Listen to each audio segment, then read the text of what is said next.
ça va être un environnement qui va être un élément de motivation pour les employés. Puis pour le patient, ça va être un élément qui va encourager, faciliter la guérison, je pense. C'est beau, c'est grand, c'est gigantesque, puis j'ai adoré ma visite. La vue qu'on a sur la ville de Montréal, c'est extraordinaire. Je crois que les patients n'auraient peut-être pas envie de quitter. 12 chambres qui se retrouvent en périphérie de ce poste-ci. L'aménagement reste quand même très simple et très accessible. C'est léger comme environnement, c'est pas surchargé.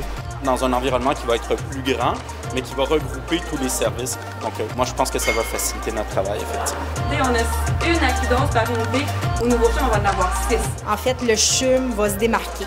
Je pense que les employés vont être vraiment contents, les équipes, tout ça, d'être dans un environnement neuf. Les chambres sont bien conçues. On a le goût de travailler avec les dernières avancées technologiques, là, puis je pense que c'est ce qu'on nous offre là en ce moment. Le passage des viagers au niveau de la dalle en bas, c'était splendide et vraiment un émerveillement total. Ce projet-là est en train de se concrétiser. Pour moi, là, c'est la consécration. Puis j'ai eu la chance d'être toute seule puis de pouvoir me promener sur mon unité avant de recevoir mes collègues cadres pour faire la visite. Puis c'est un sentiment incroyable de réussite puis de motivation. Je trouve ça hyper motivant.